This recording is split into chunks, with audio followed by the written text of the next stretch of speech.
by the Pacers. Joel Embiid with 12 points, leading scorer for the 76ers. Darren Collison blowing by Redick. Thaddeus Young.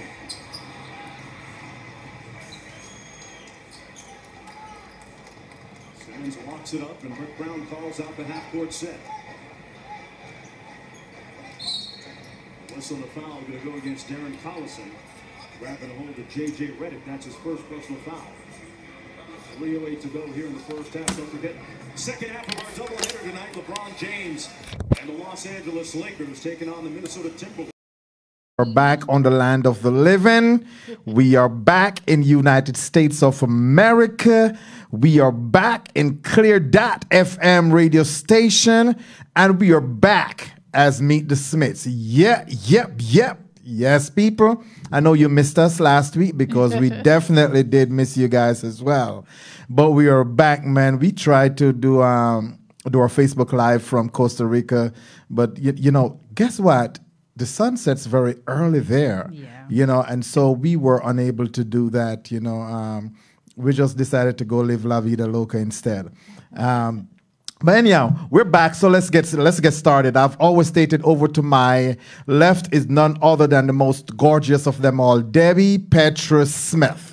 That's me. And to her right is none other than Mr. Jamaican himself, Edward James Smith III. That's him. And together we are Meet the Smiths. We are marital, premarital counselor, certified that is. We are Amazon bestselling authors. We are recipient of the Monroe County Image Award for Written Expression.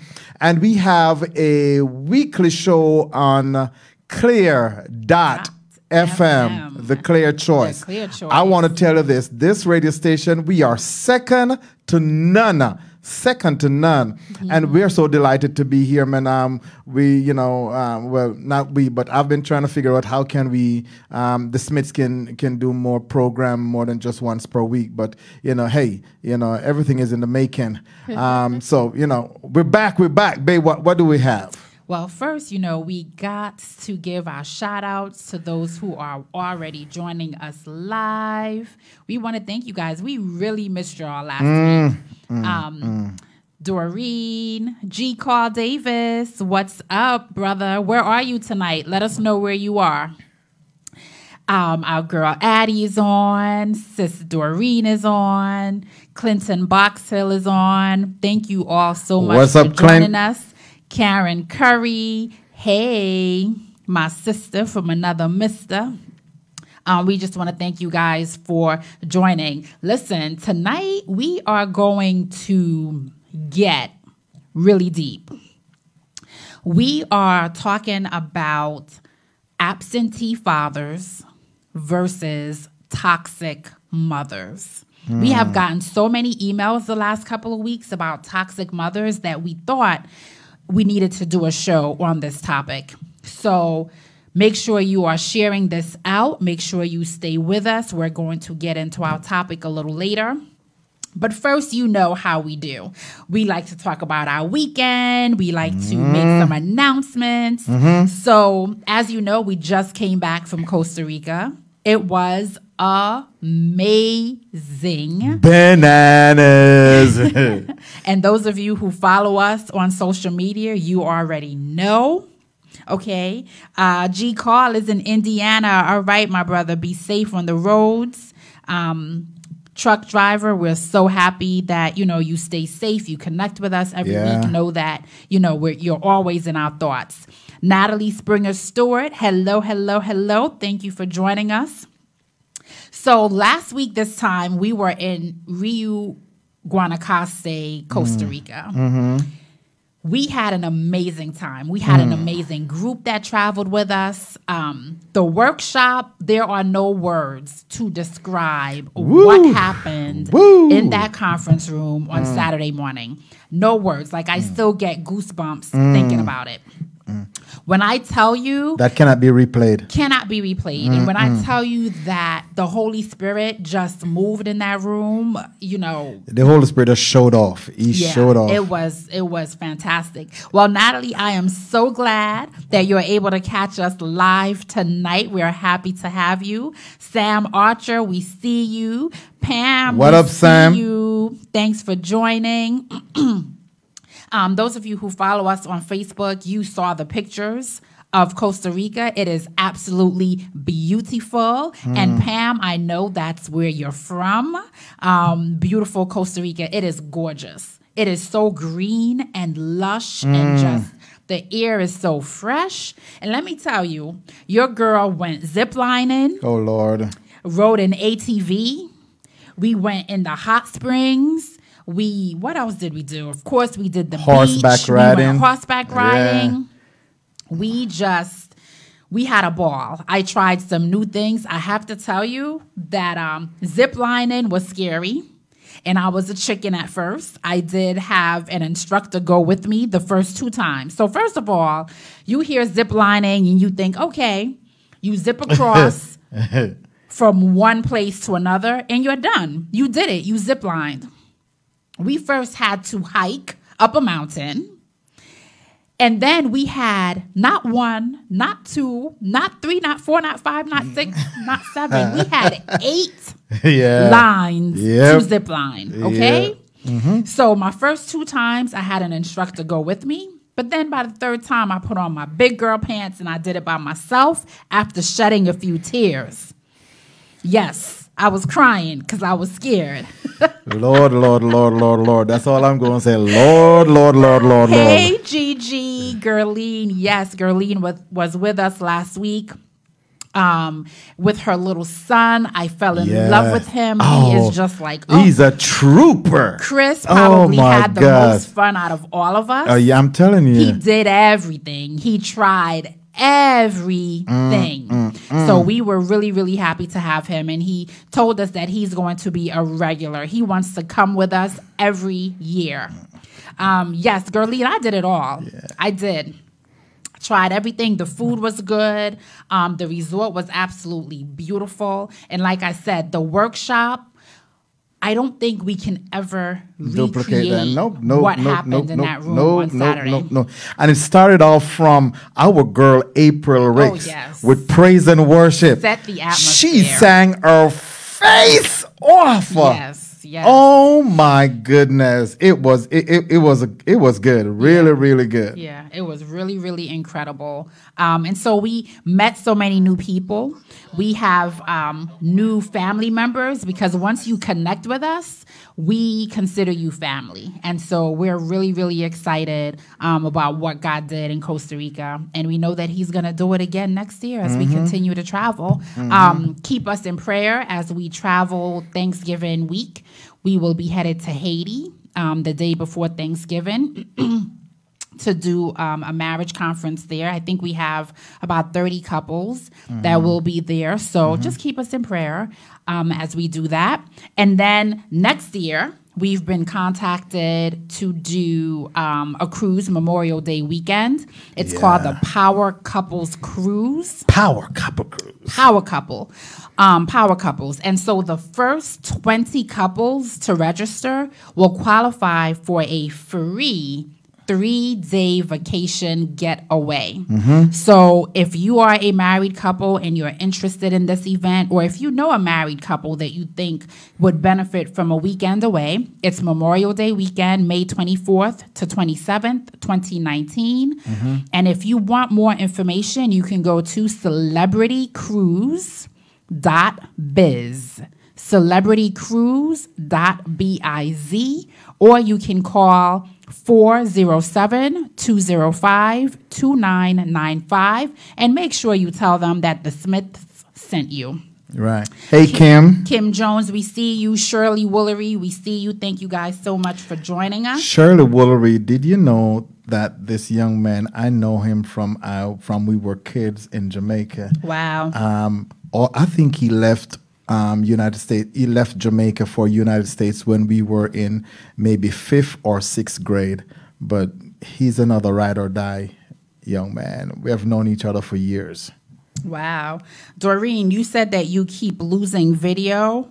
Let us know if it's stable now, if you can, still hear and see us. Just let us know if you can still hear and see us. So this weekend, are my babies on the trip to Haiti? And no, they're not. Addie, no, they're not. No, they are not. You know what's so funny? Since they're your babies, and let me, sorry, babe, but let me say this real quick. You know, for those of you that are listening in Radio Land and also watching on Facebook Live, let me say publicly, Addie, you are the best ever, ever, ever. We love you to death.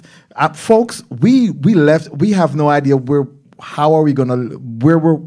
gonna leave our children, you know, and Addie decided to take on the responsibility, and Addie just run with it. I can tell them, our kids, you know, they're still talking about you. They said Addie fed us like she thought we were hungry every 5 minutes. Do you want something to eat? Do you need some fried chicken? Do you need Addie? We love you, girl. We love you. Yes. We appreciate you. Yeah. Our original plans for the kids fell through, and Addie came through at the last minute, and we appreciate you. Yep. But no, your babies will not be going to Haiti. They will be in Jersey with family.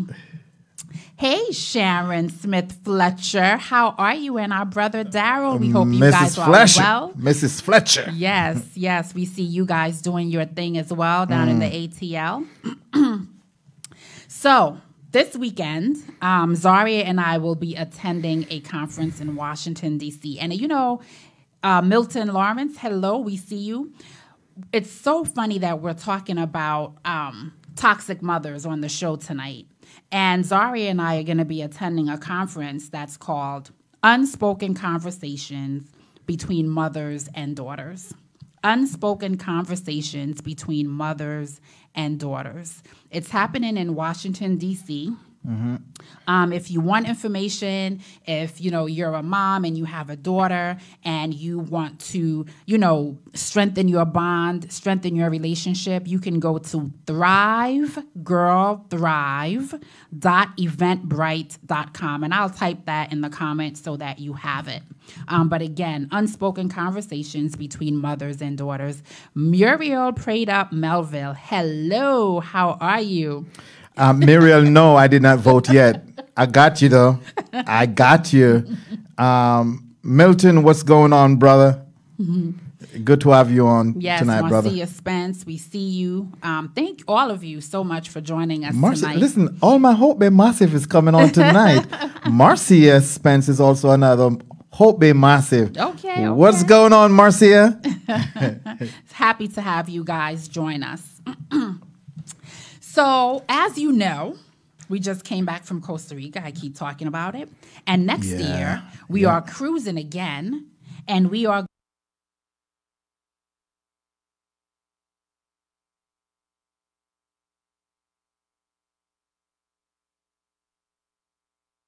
going from Florida to the Bahamas, to Aruba, to Turks and Caicos, and to Curacao. Yep. And Karen Ward, hey, Karen Gardner, how are you? We missed you guys. I hope you and Dana are well. Karen, what's going on? What's going on with you and Dana, man? We got to hook up, girl. Yes. Tell Dana we got to hook up. For sure. So this year we had Karen Ward and Dr. Celeste Owings with us in Costa Rica. Karen Ward has actually been with us for the past 4 years? Yes. Hi, Pamela Mantley. We see you. So we just announced the Power Couples Cruise Memorial Day weekend.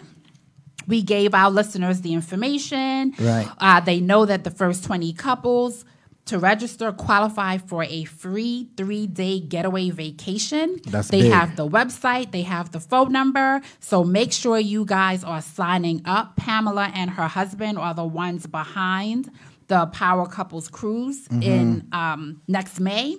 So, Karen, you just got on. You probably missed the announcement. One moment, babe. And for those who have an interest in going on this cruise, once you call Pamela, just let her know that you have heard about the cruise from the Smiths. Yes. For sure. And so, Karen, I know you just got on. We announced that we will be speakers on a cruise Memorial Day weekend of 2019. It's called the Power Couples Cruise. It is leaving from Florida, and it's going to the Bahamas. We're really, really excited and honored that Pamela reached out to us and asked us to speak. But if you want more information, you can go to celebritycruise.biz. And again, the first 20 couples to register qualify for a 3-day getaway. So make sure if you are interested that you visit the website. So, Doreen, I'm not sure why you keep losing the connection. Is anyone else losing the connection? Nutsy! I doubt it. Doreen, what you can do is to turn off your device and power down your device and restart. And restart and see if that Yes. works. Nutsy is what's going on. The Nutsies were in Costa Rica with us. Yes, and they are our dear friends from Reading, and we just love them. Yeah, and let me tell you, so Saturday night, we did what we call a 70s, 80s show where we were in afros and bell-bottom pants and big heel boots and everything was just glittering. And Mr. Nutsies, he came out on the dance floor. We were doing what is it, line dance The or Soul Train. Train. Mhm. And this Soul dude Train came out on the floor, and it was just we were just done. We were just done. Oh my God, it was so Pura crazy. Vida, absolutely. Yeah, it was a really, really good time. Saturday night, Saturday, the whole day from start to finish was just incredible. So, listen, for you guys who listen and watch us every week, we don't play. When we say we're going to do something, we put our all into it. And so make sure you're not missing the boat next year, because the cruise is going to be even crazier than Costa Rica. Yep. Okay, so we talked about the Power Couples Cruise. We talked about unspoken conversations between mothers and daughters. And now I want to get back to next year's cruise. So yes, Mrs. Nuts, the broken leg dance. Oh, hi, Madam Rain. Thank you, even though you can't hear us because you're in class. We understand. Next year. I told you the ports of call that we're going to be stopping at. Karen Ward, advanced personality trainer, will be joining us. Dr. Celeste Owings will also be joining us again. And drum roll. We are happy to announce that Kenyon and Takara Martin will be joining us next year on the cruise. If you do not follow this couple, you need to follow them. Yep.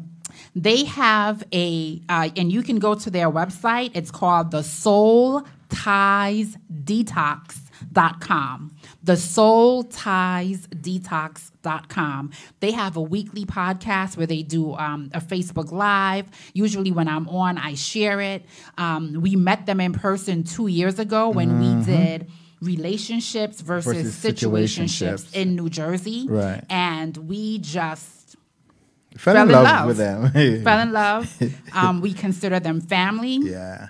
And we are so excited to have them joining us next year. They're going to be assigned mainly to our singles.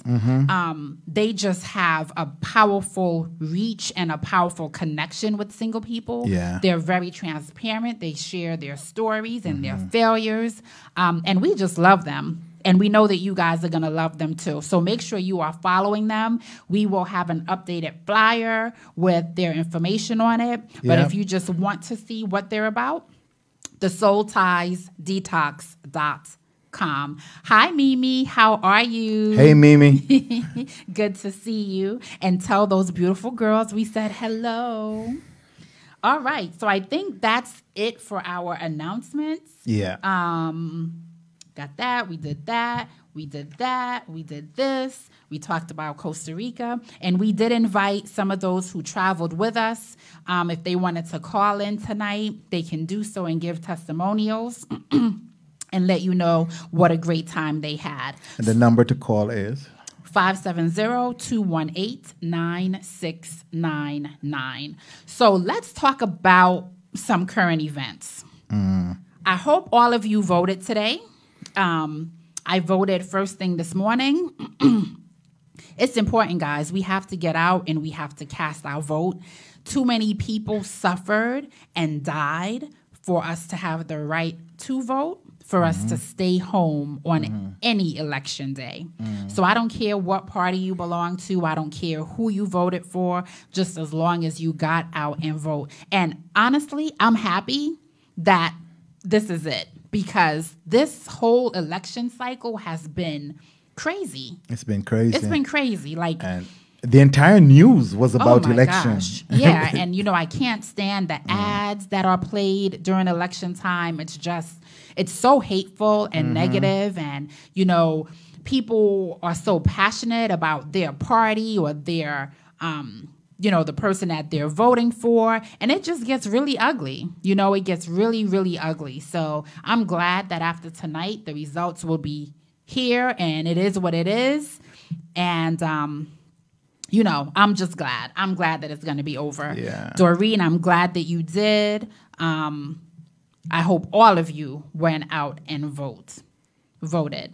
And so the other thing, this is kind of a political story as well. It's about the migrant caravans. So I realized that they said there are hundreds, possibly thousands of people fleeing for asylum, and they're coming this way. And I know that it's a huge political issue, immigration and illegal immigrants and all of that. And honestly, I don't really know where I stand on this topic. I really don't. But my question, though, and the reason why I don't have a stand, the question, though, and please forgive my unlearned, knowledge of what is going on, because politics is something that I don't really necessarily like to talk about because it divides people and bring such hatred and all that stuff. But these people that are fleeing their country, did they say that they're coming to America, or was it that they're going to Mexico? Where is their final destination America? Was that something that proceeded out of their mouth? Well, apparently it is. The United States is their intended destination. In fact, I've read some of the stories and I've seen some of the videos. And here's what one story says. Migrants traveling in these caravans are aware that Mr. Trump is opposed to their entry to the United States and have heard about the military deployment to the border. But many say they are driven by a deep faith that once they arrive at the border, Mr. Trump will be touched and open the gates to them. Many of them are deeply religious and believe there will be a miracle, that some Moses will appear to guide them. For these people, this is the caravan of hope. And it's just crazy to see both sides of the coin. For them, it's a caravan of hope. They are traveling to freedom. And for those that are here, in a lot of cases, they see it as a crime. Invasion. They see it as an invasion. And so, my prayer is just that these people will be safe. They're fleeing for a reason.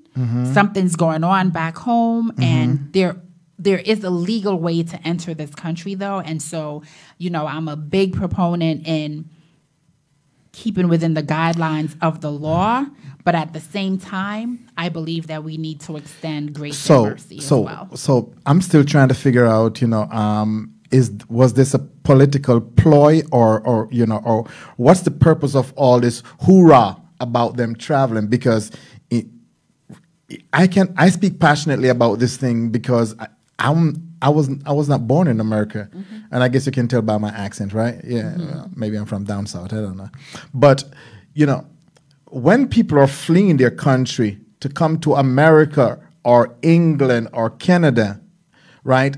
People, you know, in this case, they're walking, and they have been walking for days, for weeks, for months. And so, you know, they, in my opinion, aren't they supposed to be walking to the border, and then whatever needs to take place there? Like, once I get to the border, hi, my name is Edward Smith. I am fleeing Jamaica because of, and I'm looking for asylum in your country, and so we go through the procedure. Isn't that what it's supposed to be? Well, they intend to cross the border from Mexico into the United States without proper documentation, without going through the process. Their hope is that once they get here illegally, then they will be able to go through to start a process. Yeah. And so, you know, it's a conflicting situation, because, you know, the part that concerns me more than anything is because I heard Mr. 45 says out of his mouth, because, you know, a lot of people, when they're protesting, in America, we protest, you know, some kind of a peaceful way when we want to. But a lot of countries, you know, they don't protest as peaceful as we do. You know, they pick up rocks and they throw rocks, and they throw sticks, and they throw whatever they can throw at the police and all that stuff. And I heard Mr. Trump says that if these people pick up a rock and throw it at the soldiers or at the militaries, you know, they need to consider that rock as a gun and shoot. Yeah. You know, that is scary. That right there is scary, because that could be a genocide. Yeah, yeah. You know, it is a really difficult situation. Karen, I see your question. Is there a process for people from America to enter other countries? Absolutely. There's a process. You're supposed to get a visa and, you know, have the proper travel documents. You know, most of us who travel to another country, we do so via airplane. And so once you get to the airport, you are vetted and you're checked, and they make sure that you have the proper documentation. The problem is these people are not coming through an airport. They're not being vetted. They're not having documents checked. And, you know, that's part of the problem. So there is a process for us when we go to other countries. Absolutely. And yes, Muriel, I saw that Mexico offered to have them stay there, but they want to come to the USA. And so, you know, you have a country that's willing to accept you and have you there. You know, it's outside of the place that you're fleeing from. So why not stay there, even if it's temporarily, get the documentation that you need, and then proceed to the US if that's really where you want to be. So lots of questions, you know, lots of gray areas, lots of room, you know, for us to extend. But at the end of the day, though, while there are so many variables that comes with them coming into the country, we ought to be the bigger person, right? And we you know, we can't be so hostile against these people, because first of all, you know, they are human just as we are human. You know, there is no inferior or anything like that. You understand me? There's no inferiority or any superiority. We are human, and so everybody need to be vetted properly through the proper procedure, and we treat each other with respect. The problem that I'm having is this disrespect that comes because now that I'm an American, I think I have arrived. Right. You understand me? And and so people that wanted to come inside, you know, we're treating them as second-class citizens. We can't do that. Yeah. You know, there are people. Yes, we need to protect our border. Yes, we need to protect our, you know, our country on a whole, because, you know, this is where everybody gravitate towards. You know, unfortunately, but, you know, in protecting, let us do that with respect. Yes, absolutely. Yeah, Karen. So to become a citizen of another country, absolutely, there's a process. Exactly what that process is, is, I'm not sure. But every country has their process. I can't go and decide that I want to move to Costa Rica and just go there and stay there permanently forever and ever. And, So- there's definitely a process. So I can tell you a little bit about the process because, I have, worked a little in the immigration office in Jamaica. I'm a Jamaican, so I can tell you what the process is. You need to have somebody that is legally living here or is a citizen, to file for you. Yeah. Well, she's not talking about citizenship here. She's saying if an American wants to become a citizen of another country, okay. is there a process? So I am sure there is. Yeah, I'm sure there is, but I'm know. not sure what exactly that is. I just want to go back and read a couple of the comments that we missed. So Mimi, you and the girls are eating dinner. Is your son with you as well? We just want to say hi to all of them. Thank you guys for listening. She said they're eating dinner at McDonald's while listening to the show on speaker at their table. Thank you. And your son voted for the first time. So our daughter Zaria voted for the first time today too. And she's so funny because she came out. She was like, that was not exciting. I guess she expected excitement, but she said that was not exciting. Yeah, I'll pray for my daughter. Yeah, but and I think also, babe, we saw something about Muriel prayed up. She's talking about going down the line. Yes, so Takara and Kenyon will definitely talk about the single life and how to manage and maintain. And we're also working on some other speakers. So just stay tuned. We'll be making a lot more announcements in the weeks to come. Let's see. What I don't understand, this is from Karen. America already has so many homeless, impoverished people here. Right now, people that can't afford medical gets Obamacare, but it trickles up to those that pay insurance. Example, co-pays and higher premiums. So I want to know, how can America afford it? I'm experiencing that now with medical bills. You're absolutely right, Karen. At the end of the day, this issue of the migration and the, coming into the country illegally has an effect on all of us. It really does. In so many different ways and, so many different aspects. And yet, even with the repercussions and even though we feel it in our pockets, I still believe that there's a way to extend some sort of grace and mercy. Listen, I'm all for deportation when it's called for. I'm all for, coming into this country the proper way, the right way, the safe way. But I think this is a topic and a conversation that we have to continue to have. We have to keep having it. Absolutely. Until we get to a resolution, like my husband said, where people are treated fairly and with respect, even when they're breaking the law. Even when they're breaking the law. Elta Henry, we see you. Thank you so much. Elta, what's going on? we had an ongoing conversation on Facebook earlier today. Me, you, and Jacqueline Anderson. That was funny, right? Yeah, I saw that I was tagged in a bunch of comments, but I was so busy at work that I didn't really get a chance to review it all. Kelly Brown, we see you. Tiffany Mills Stewart, we see you. Thank you guys so much for joining us. Okay, so we're going to move into our emails. Because we want to make sure that we have enough time to talk about the absentee fathers and the toxic mothers tonight. We really want to get into this topic. So let me go to the emails. The first email, it says, Ed, this question is for you. Oh, Lord. You don't want to ask me no question. It says, my wife has gained over 30 pounds since we got married 3 years ago. Every time I mention her weight, she gets emotionally upset. Emotional and upset, maybe? I don't want to hurt her feelings, but I want my sexy wife back. Am I wrong for that? So Ed. You're just going to ask me you're going to ask me a weight question when it comes on to women, right? Ed. Is that what we do?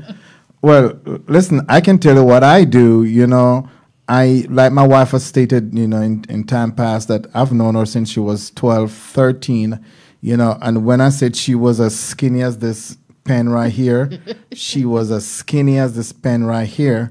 And now, when we got not so much. when we got married, she was not as skinny as the pen, but she was much skinnier than she is right now. I can honestly tell you that my wife weight never bothers me because it is, nobody gets up one day and say they want to be fat, just like that,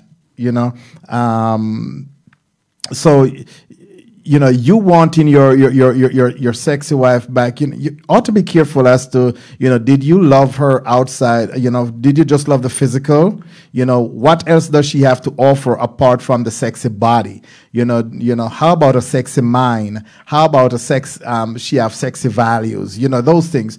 So focus on those things. And if you want her to lose weight, you did not say how your different procedures and stuff, but I'm going to assume that I would encourage you rather if you go to the gym with her, take a walk with her, encourage healthy eating habit in the house with her together. So do things together. Don't ever let her feel like the weight is your problem and I'm over here and I don't have that problem. So you need to work and stuff. Remember, and the two shall become one. You're one unit. So whatever is affecting one part of the unit should affect the other part of the unit. So together you need to work on what is affecting the unit so you can go back to that oneness. Yes, great response.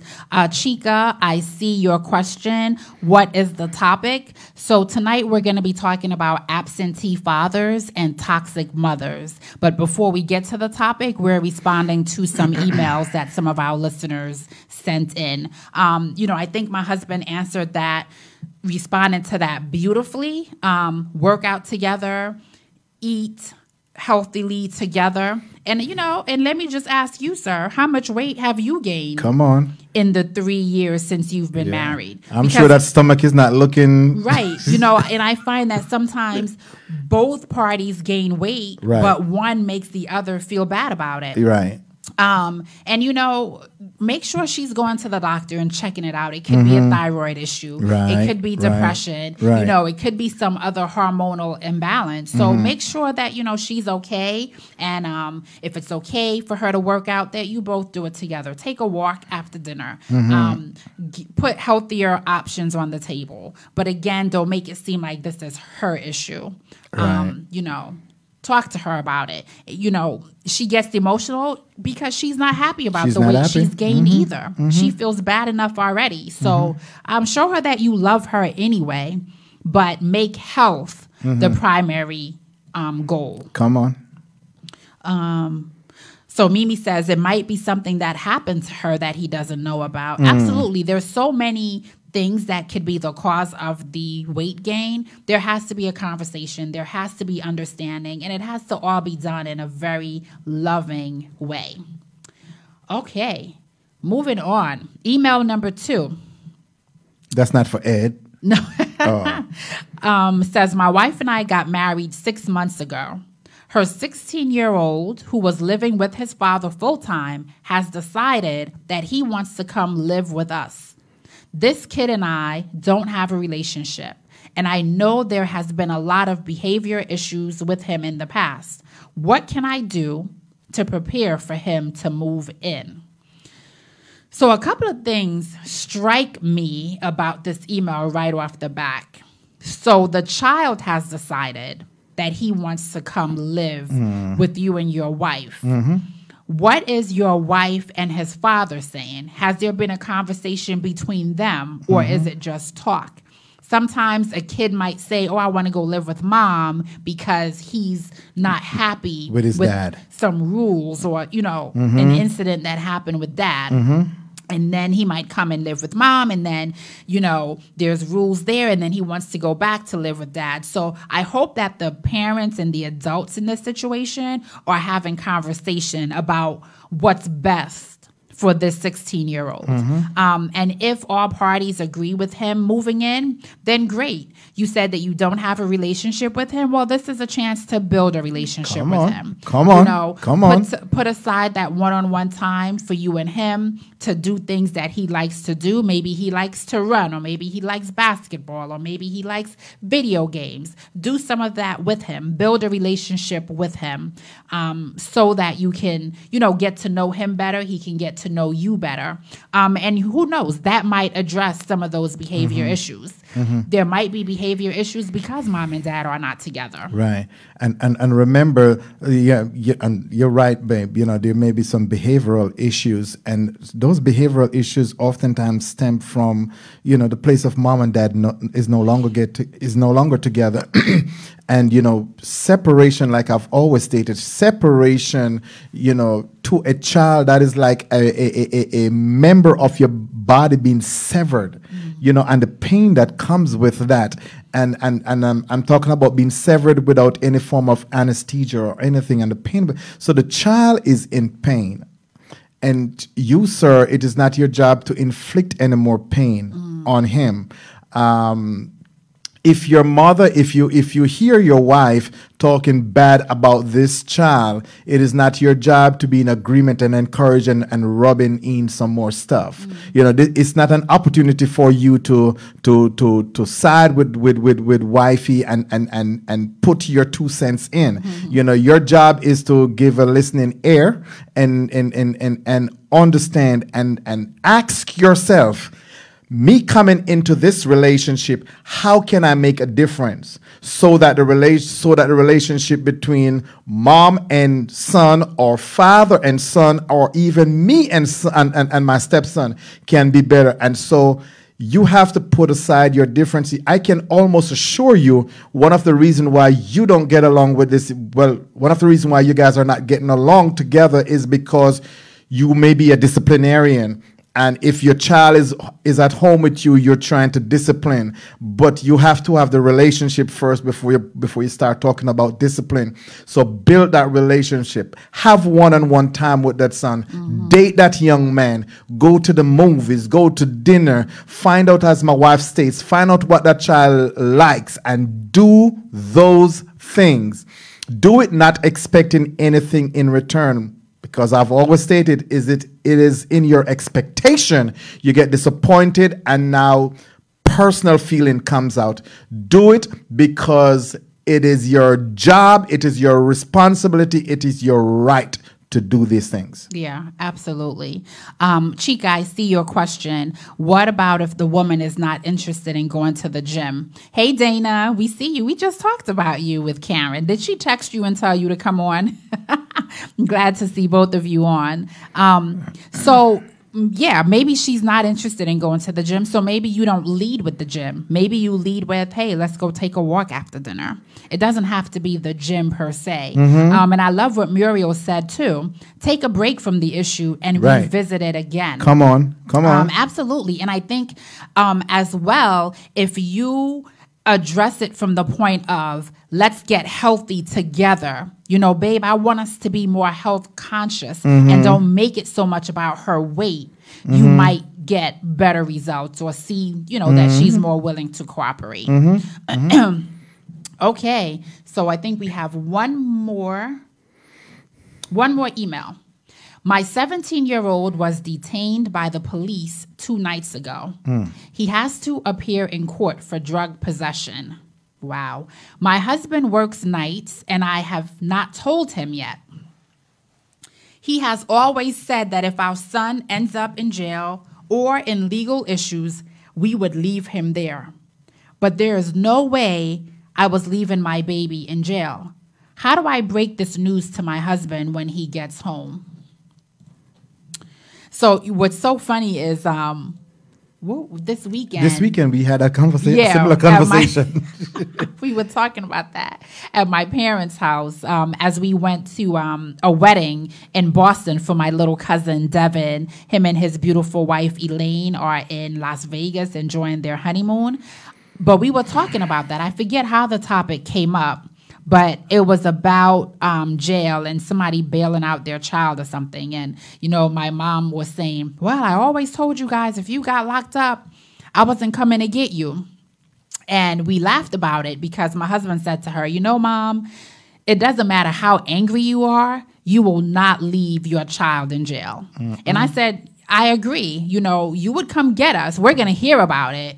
You know, you're not going to stop the lectures, but you're going to come get us. And I think that's the premise from where this email was written. You can't put off telling your husband, though. You shouldn't even wait until he gets home to tell him. You should be on the phone. Like, the minute you found out that your child was in trouble, your husband should have been the first person you called. You know, babe, what are we going to do? How are we going to help our son? It's not just your son. It's his as well. And a lot of parents say that, you know, if you get locked up, I'm going to leave you there. I say it to my kids too, but I know within my heart that I'm still going to do everything that I can for that child. Does that mean that I'm going to excuse the behavior or sweep it under the rug, make it seem like it's not a big deal? Absolutely not. You have to let them know that there are consequences for their actions. But even when our kids mess up, we need to be there for them. You know, even when they make mistakes, we have to be there for them because we make mistakes too. And when we make mistakes, we want people to be there for us and to have our back. So I would encourage you to call your husband tonight, like right now, and have that conversation with him. So everything that we speak of, you know, as it relates to relationship, may it be marital, may it be siblings, may it be, you know, parents, children, etc. You know, we always got to go back to the Bible because the Bible is our blueprint for everything. You know, oh, I did not turn it off. I apologize. So, how many times on a daily basis we mess up big time in the sight of God? And how many times has he ever turned his back on us or walk away and said, I will not forgive you? You know, every time we mess up, you know, and we go back to God, you know, with an earnest forgiveness, or so we thought that it's earnest, you know, he's willing and just to forgive us of our sins. Absolutely. So it is the same way, and especially us men, fathers, husbands, you know, God, you know, we ought to be the first God our children will ever see and understand before they understand the eternal creator. And so we have to be careful as to how we mirror that God. And so we can't tell our children that God is a forgiving God, but we are not forgiven. Absolutely. You know, so we have to be very careful with that. Yeah. And you know, he's 17. He's a young man. He needs to understand that there are consequences to his action. And guess what? The system is not kind to brown boys. And he needs to understand that. So he can't continue to make the same mistakes. He can't continue to hang with the same crowd. But your husband needs to be involved. He needs to know. Muriel said it depends what he did. I would leave him. Muriel, you're a real Jamaican. I can tell you that. But yes, you need to talk to your husband. You need to let him know what's going on with his son.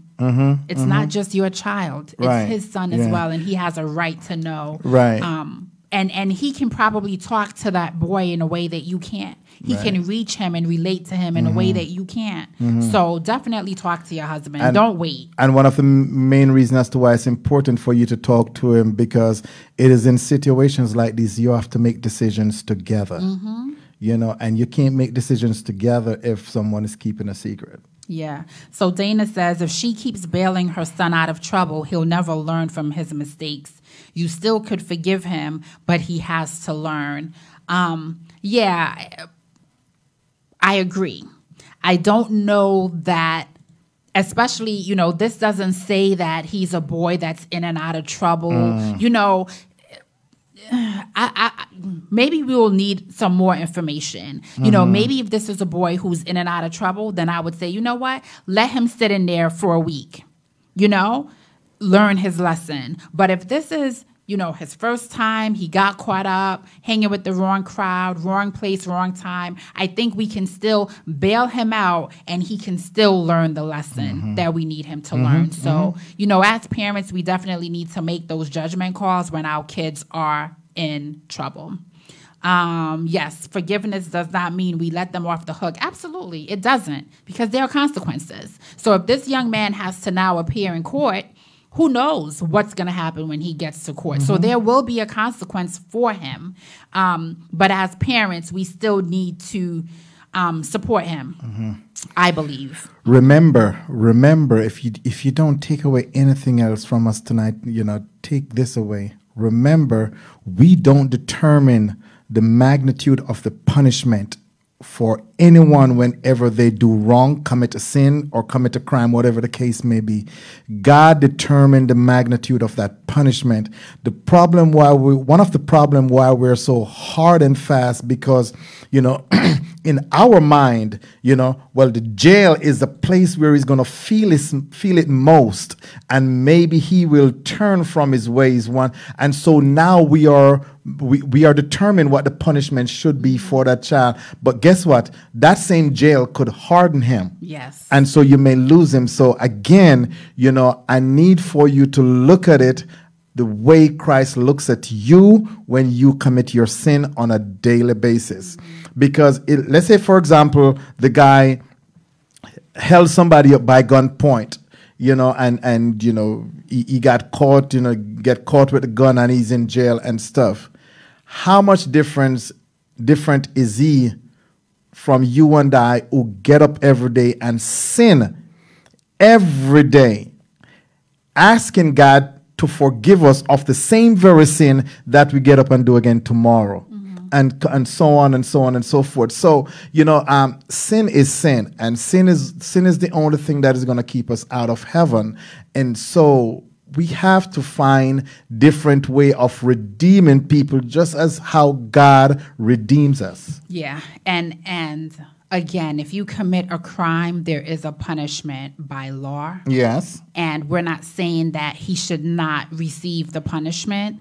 We're just saying that as a parent, don't abandon your child. That's what we're saying. So even if he has to face jail time, you know, even if whatever the consequences are, that he does not feel abandoned by his parents. And the bottom line of this whole email is that this wife did not tell her husband that their son is in trouble, and she needs to do that. Okay. Muriel said, we have to let him feel the pain for behavior. Chica says, I'm married, but I don't get along with my wife's family, and it's a very big issue to my wife, and I have to try to get along with them, but I really can see power struggle between me and them sometimes. So that's actually a pretty common issue, right? You know, where there's tension between the spouse and the in-laws. You know, we need to mitigate that as best as we can. The Bible says, if at all possible, you need to live at peace with all men. So what can you do? What can you do to live in peace with her family? Try your best to get along with them. And you know what? You don't have to get involved in the power struggle with them. You're not married to them. Absolutely. So you and your wife need to come to a place where you're in agreement with how to deal with the issues and how to deal with the conflict. That's not their responsibility in your relationship. Your commitment is to your wife. You just want to be respectful to her family, and you want to live, you know, in peace with them as best as possible. Yeah, and you know, I'm so sorry that we don't have a cookie cutter answer to give to you, because we would have to get into more as to what's really going on, you know, and talk about and try to give some resolution to see how we can resolve those issues. But as my wife rightly stated, you know, you're married to your wife, and technically you're married to the family in some respect. But guess what? If the family is not living with you, her family's not living with you, to God be the glory. I don't encourage in-laws to live with you, period, unless it is deemed necessary. And I know it pains your wife's heart to see that you're not getting along with her parent, and her siblings or whatever the case may be. And so I'm gonna ask you to see what is it that you can do, to make that difference. It goes back to the thing that I've always stated: don't expect anything in return. Don't expect for it to be reciprocal. Don't expect for them to treat you the way that you're now treating them in a good manner. That is, just play your part, and I can guarantee you, it may be 10 years from now, but they will come around. Yeah. And even if they don't, your wife will see that you're making an effort, and that will make all the difference in the world to her. So Muriel said that should have been worked out before the marriage. And so, I'd be curious to know, what was your relationship like with them prior to getting married? Sometimes we ignore some of these issues. We think when we get married, it's going to get better, but it doesn't always happen that way. So definitely, if you need more information or you need some tools, feel free to email us, info@meetthesmiths.org. So the reason why we are here tonight, we want to get into our topic for the remainder of our time on air. We want to talk about this absentee father versus toxic mother. We're going to do a commercial before we get into it? Yeah, I guess we can take a quick commercial break. Okay. Stay with us. Don't go anywhere. We will be right back. Get your questions ready. Get ready to call in. We want to hear from you. We want to hear your thoughts. The number to call in is 570-218-9699. Don't go anywhere. We'll be back in less than 90 seconds. Yo, jamming on the mic with Chris Curry and friends. As we start this party, featuring Melissa Morgan,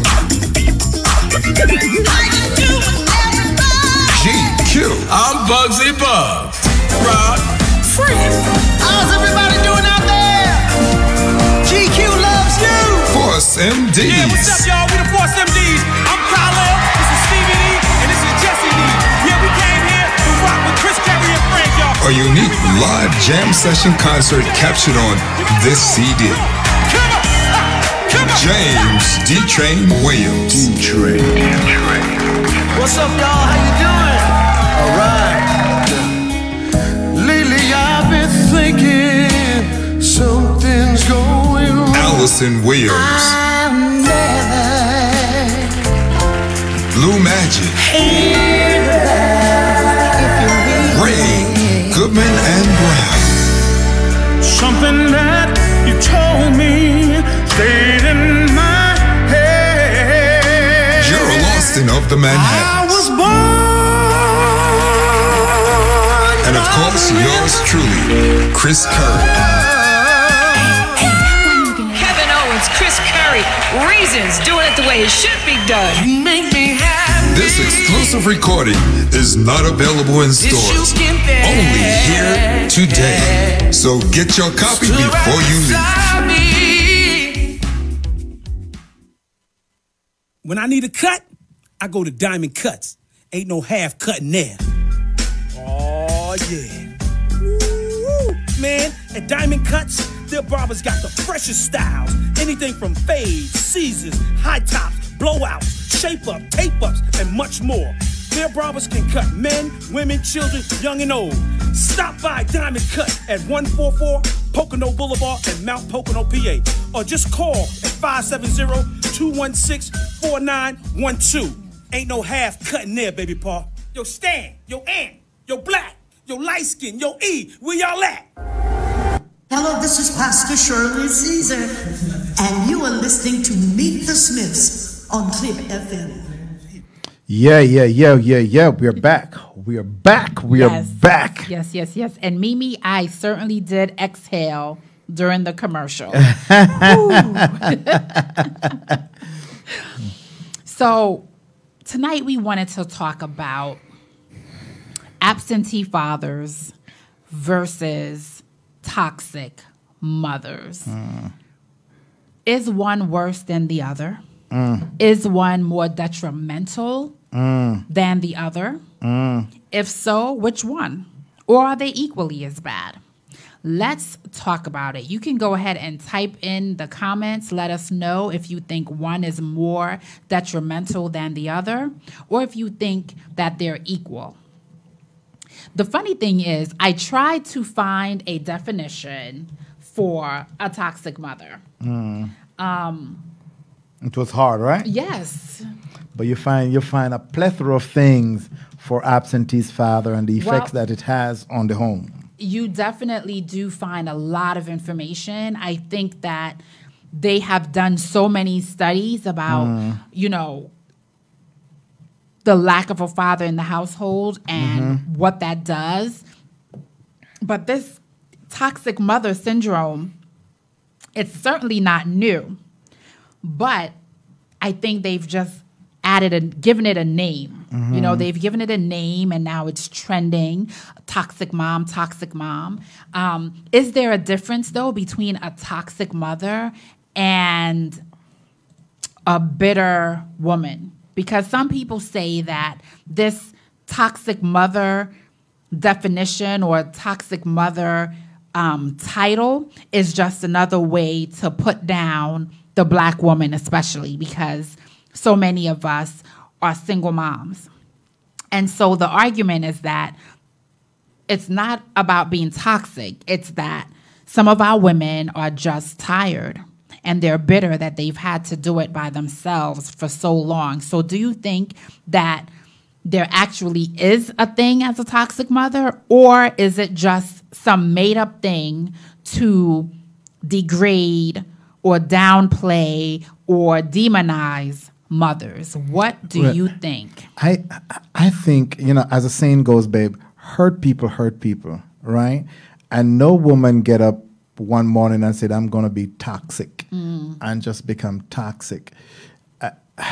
Oftentimes, when you find a woman or a mother that is toxic, you know, 99.9% of the time, the father is not in the home. And sometimes say that word, I can never say toxicity. Toxicity. Right, that word. Right. Sometimes that comes as a result of being hurt by the child's father. And worse than anything else, if the child reminds her of the father, or if the child resembles the father, everything that child does, you know, it is wrong. And you are just like your blink, blink, blink father. You will never be nothing like a blip, blip, blip father. The father. The father. You know, and so it continues. And it would have to take a strong child or children to rise out of that. Because if you grow up all your life hearing that you will never be nothing more than, if you're not careful, you can just become that thing. And not that you were destined to be that thing. But, you know, well, what's the use of me trying? What's the use of me pulling myself out of this ditch? Because all my mom ever says to me is that this is what I will be. And so you would have to get out of that, you know, you can only get out of that rather if you are a strong child, or if you decide that you want something different than what your mom is saying. So when a mother is is angry or come with a toxic behavior, it's oftentimes because the husband or the boyfriend hurt. We have a caller. You're on with the Smiths. Mimi, Lyle. Hi, Mimi. Hey, Mimi, how are you doing? How are you? I'm sorry. We are.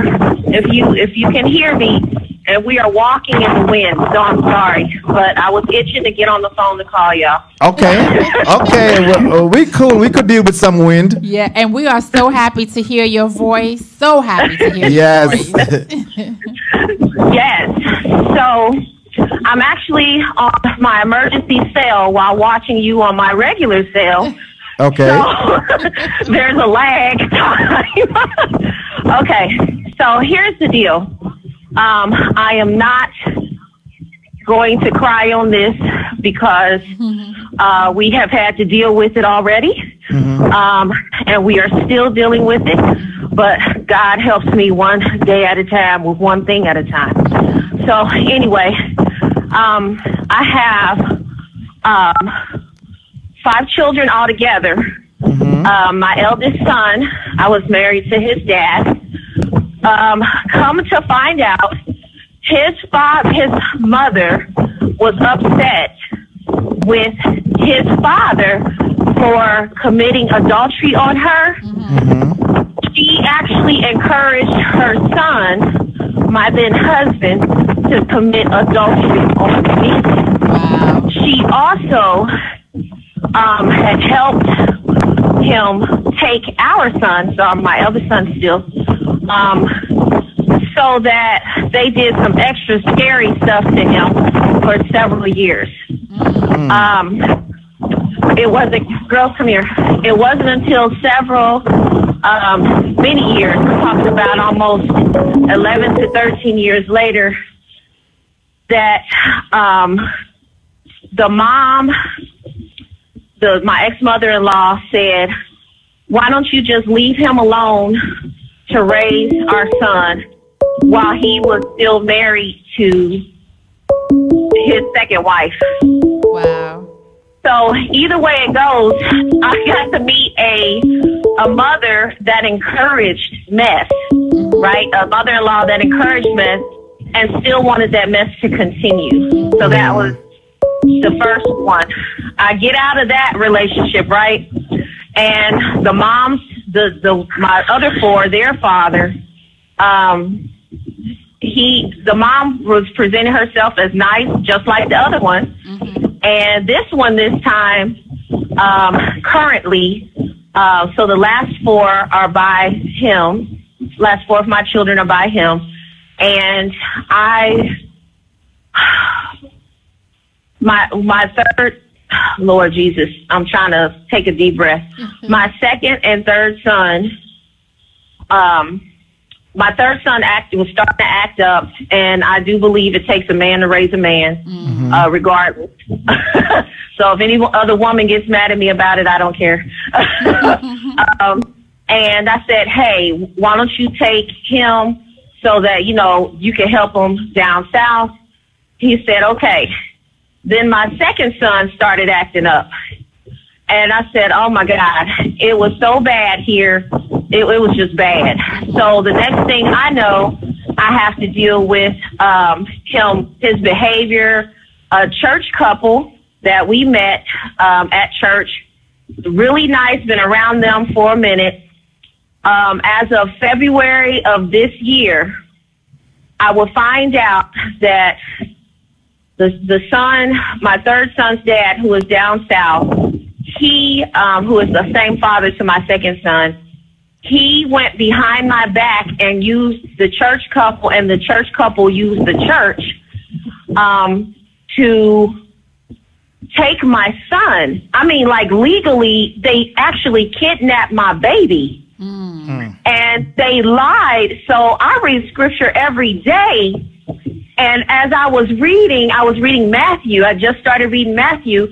And I said, good God, I feel those crown of thorns on my head. I could identify who the Pharisees were, who Pontius Pilate was, who the mob was. I mean, literally while it was going on.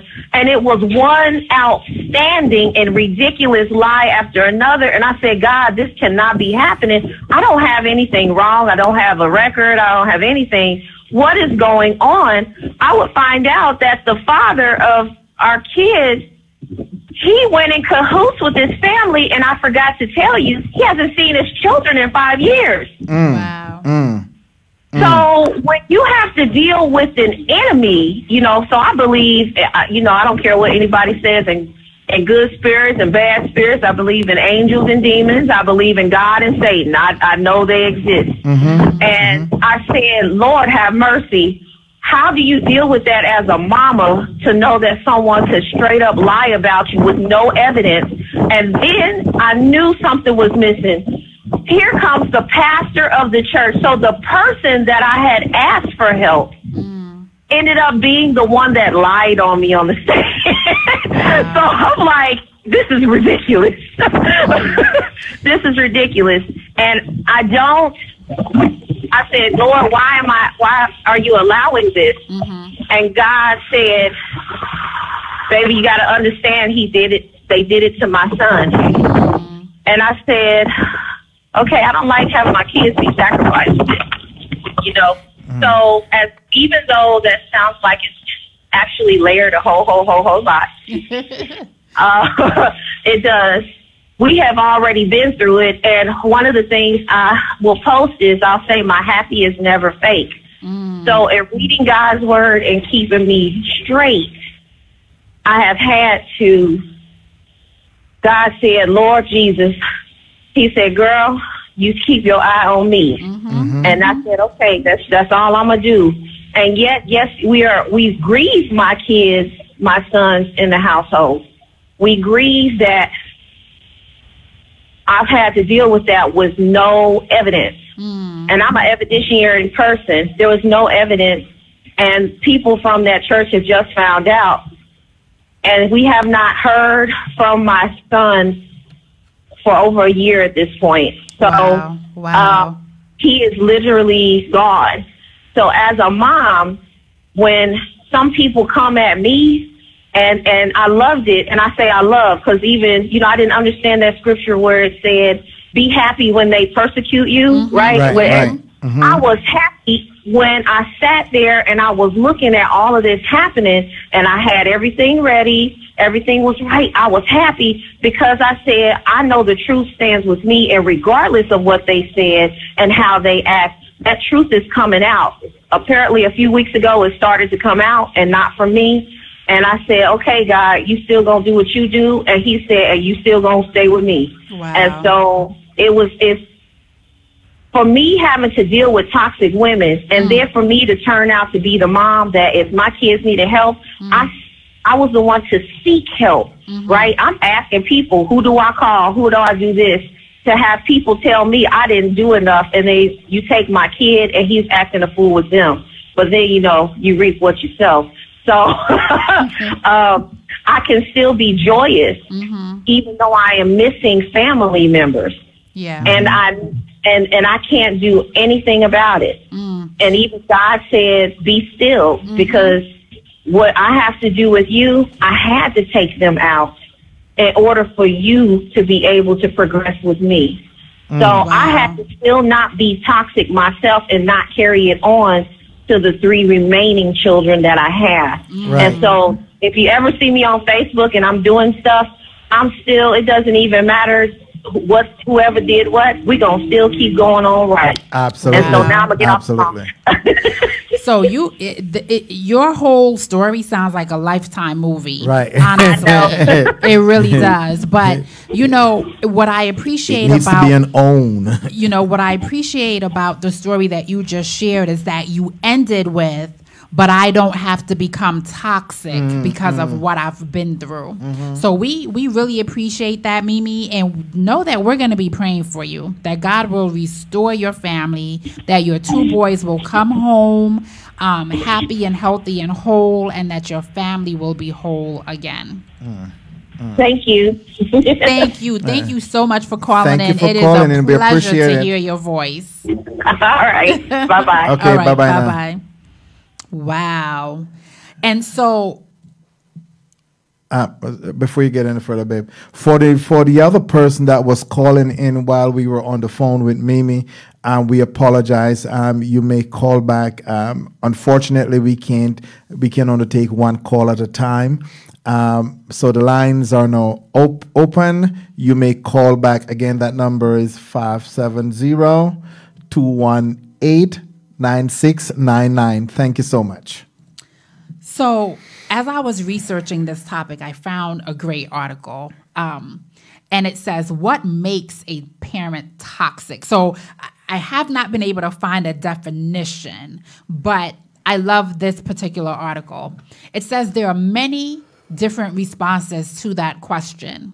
You have the underlying causes, and then you have the consequent behaviors. A common cause would be their own childhood history of abuse or neglect. Right.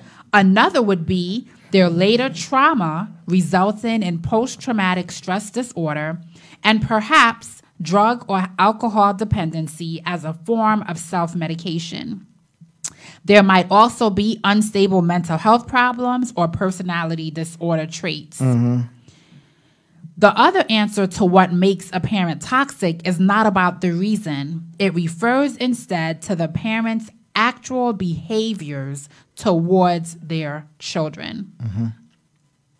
So, and then it goes on to talk about the difference between a difficult parent and a toxic parent. So there are difficult parents and then there are toxic parents. Difficult ones cause their child to be cautious and to have to adapt their behavior around them.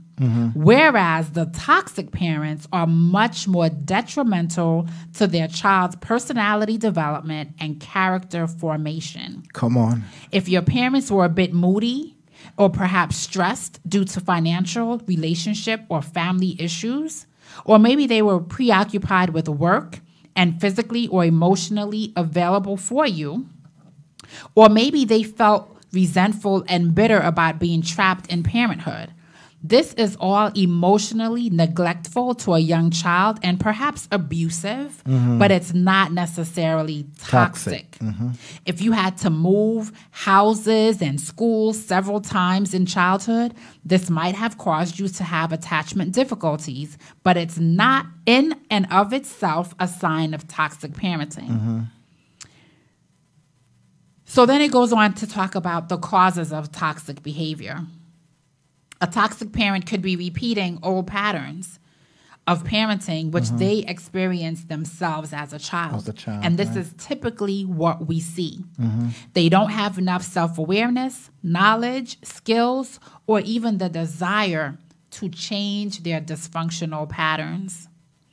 It may be that they left their own childhood with a personality disorder. So whatever they went through as a child altered their personality. And they may have a personality disorder or some type of mental health problem.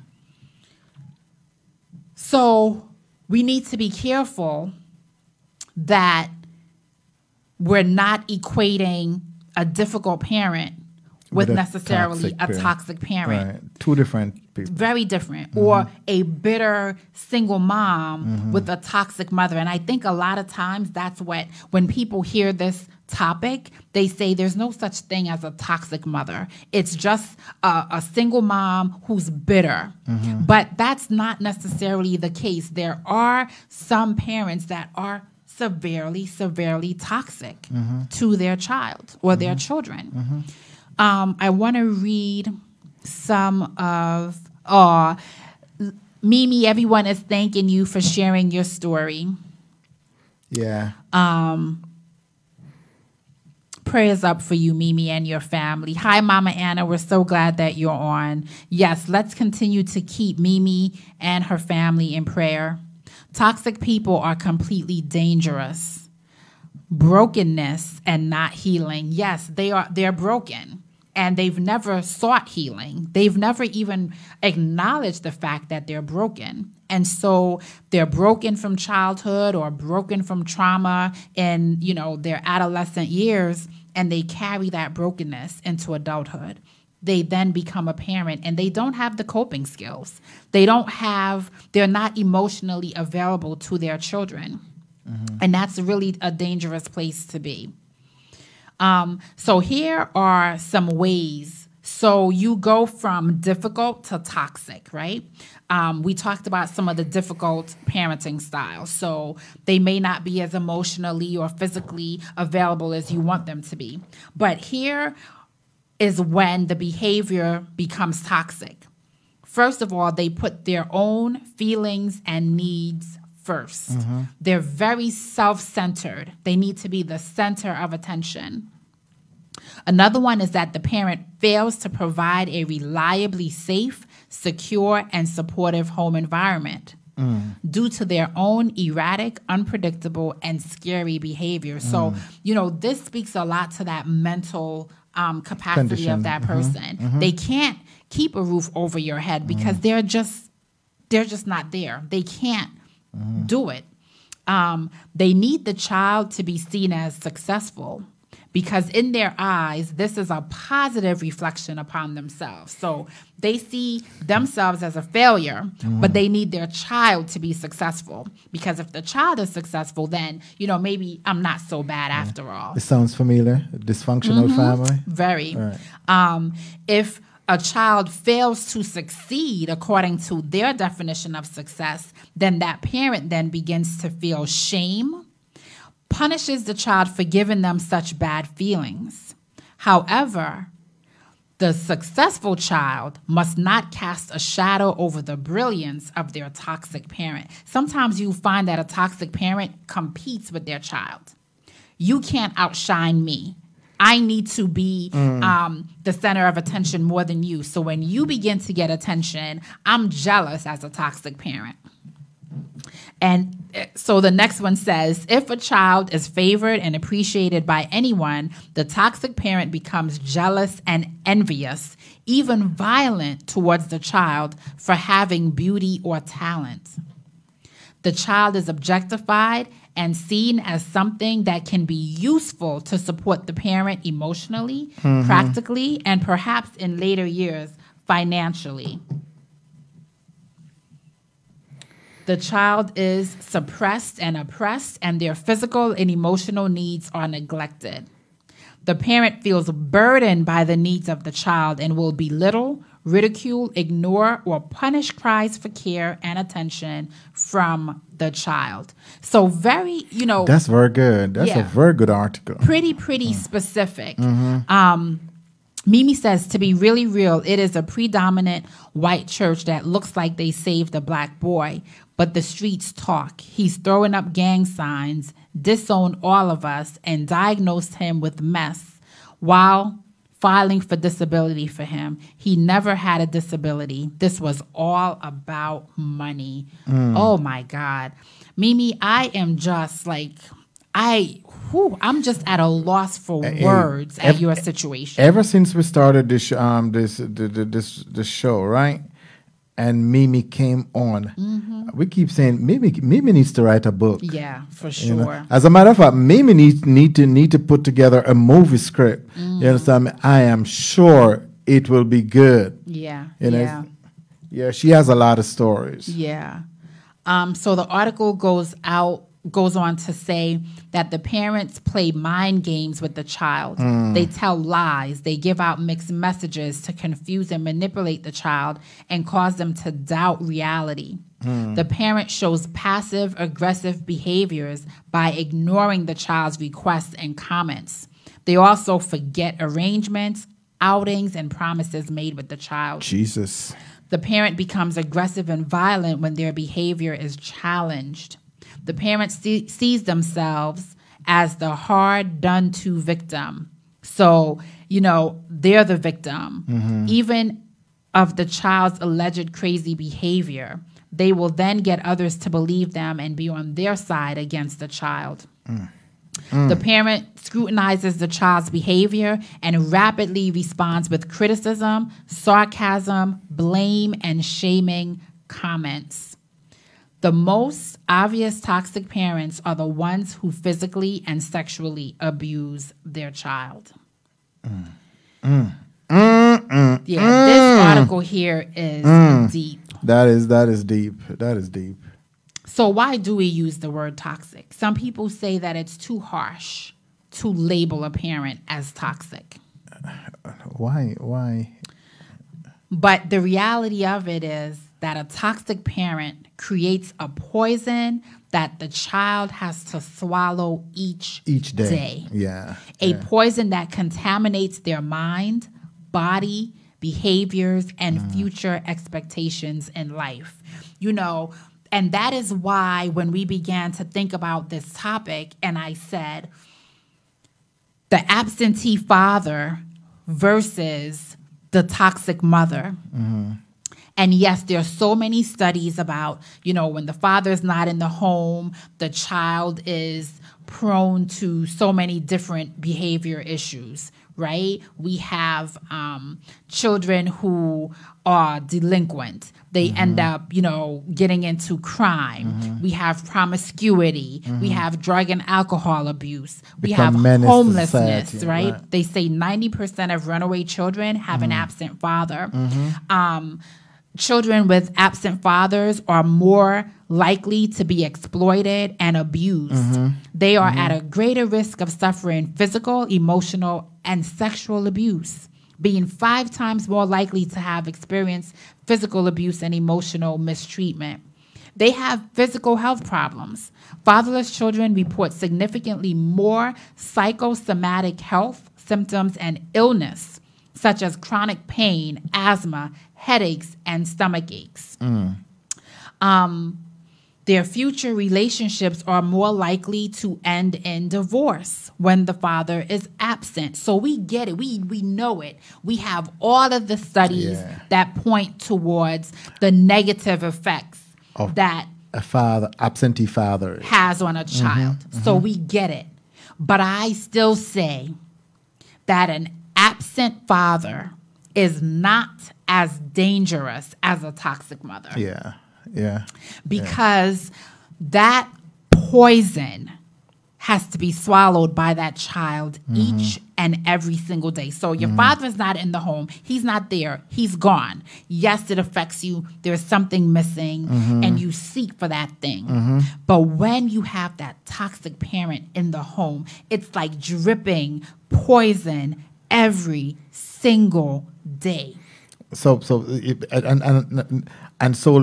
even if we were to take the word poison out of it, you know, think of an insipid taste that keep going into your mouth every single day, you know, and every time you taste it, the effects that it has on your body.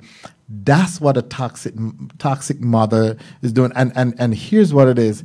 As much as fathers are missing in the home, there is something about a mother's bond with her children. And when the mother when the mother behavior is equated to a father's absent, then, you know, that's another level. That's really, really another level. And so, you know, we can't, you know, I really, really think that a toxic mother is worse than an absent father. I really, really think so. So do I. Ashley says, so Mimi says, my mother would be nice in public with me, even when I received awards, and then beat me. Yes, beat me when I got home and would tell me, you will never be any good. I have never done this to any of my children. Jesus. You know, I'm speechless because the love that I have for my children, I just cannot imagine. And mind you, I have disciplined them physically. I have spanked them. You know, I have yelled at them. And, you know, there are times when even while spanking them, I cried because seeing them in pain breaks my heart. And so to hear that a mother would treat her child nice in public and then get home and beat that child for no reason is horrifying to me. Ashley says it's not bad to label a parent as toxic if they are not looking out for the best interest of the child. Karen says, I think a parent is better off being absent than being toxic.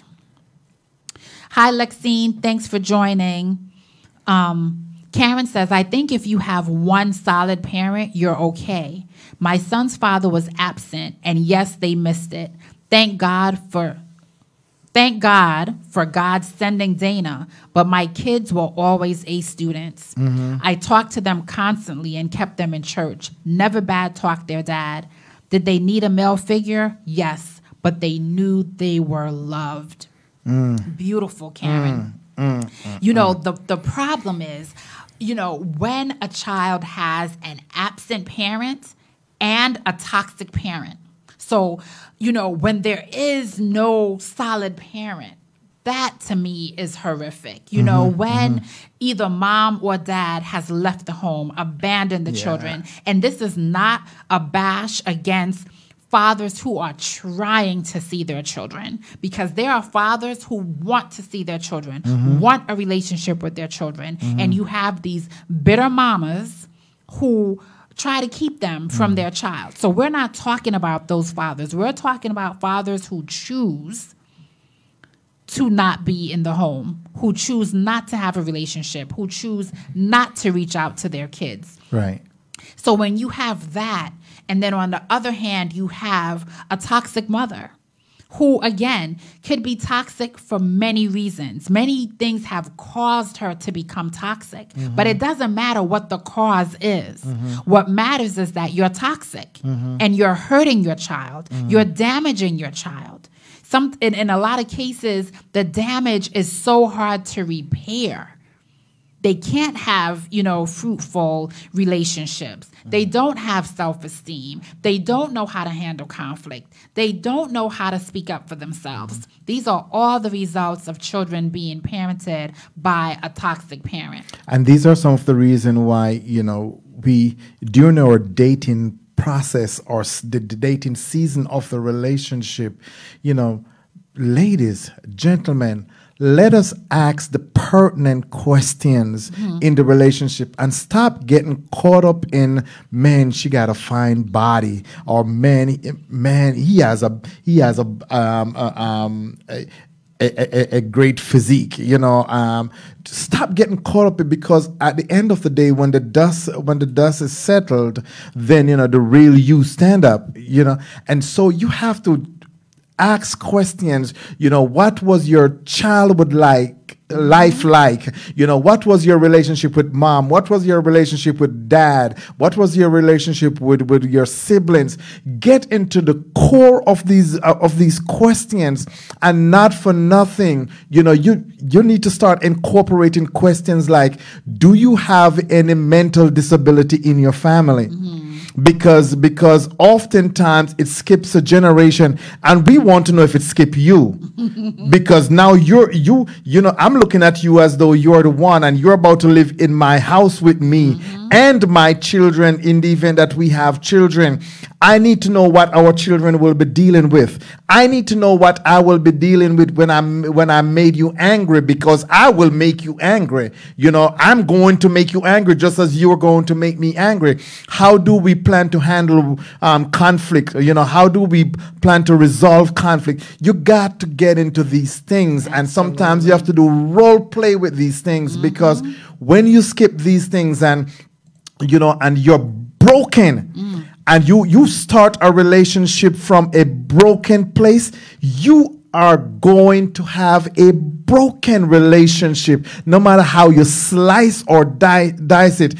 God would have to meet you on the road to Damascus, like he did Paul, and, you know, and turn him into Saul. But, you know, you can't do that. You cannot afford to take these risks in life. This is what dating for. Dating is like is like going to a job you're doing an interview, and you're trying to find the best candidate that will fit the job description. Interview people, ask the pertinent question. Don't get caught up, or stop getting caught up into, oh, he makes me laugh, oh, she does this, she could cook her butt off. You know, stop. Hey, while those are good stuff, but that's not all there is to a relationship. Absolutely. So Karen says, you know, Mimi's going to make her cry. And Mimi said, Karen, don't cry. I have already done the crying. My walk with God continues to strengthen me.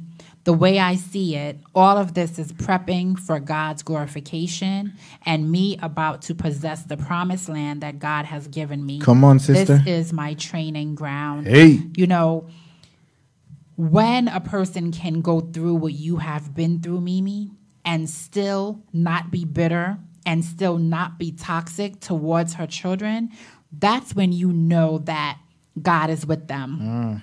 Because everything that you have described are indicators of a potential toxic parent, because you're burdened. You have been through PTSD. You have been through trauma. So these are some of the very things that causes a parent to become toxic. And yet you have made a decision that you're not going to be toxic, that you're going to love your children, that you're going to support them, and that you're going to allow God to lead you. And so we applaud you.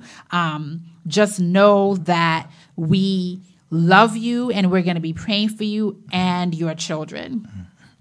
So Karen says... Karen is a fool. She just found out Dana is crazy. Don't talk about my friend Dana guess like what? that. Okay, he's crazy. You're going to have to... It's too late, Karen. Right. You're going to have to love him through his craziness. Love him through it. You're stuck now. You are stuck now. So, I want to continue on with this article. This is such a great article. I think I'm going to copy the link and I'm going to post it into the comments. So anyone who wants to go back and read it through, you can do so. I think we need to put that in a PowerPoint presentation. So, yeah, that's a great idea. That's good. So the author of this article says, which types of parenting is toxic? So... and they created a short video. You can actually click the link in the article and you can see a video about the 5 types of parenting. And here are the 5 types of parenting. 1, terrible and terrifying. The child fears for their life. That means that child don't want to come home from school. Don't want to come home from school. The next one is nowhere near good enough. The child fears for their safety. Then you have not good enough. The child fears for their sanity. Then you have good enough. The child feels safe and supported. And finally, number 5 is optimum parenting. The child feels understood, nurtured, and guided to be the best they can be. So again, the 5 types, terrible and terrifying. This is the type of parenting where the child fears for their life. In this situation, there's probably very bad physical abuse. The next one is nowhere near good enough. The child fears for their safety. So there might not necessarily be physical abuse in this type, but maybe,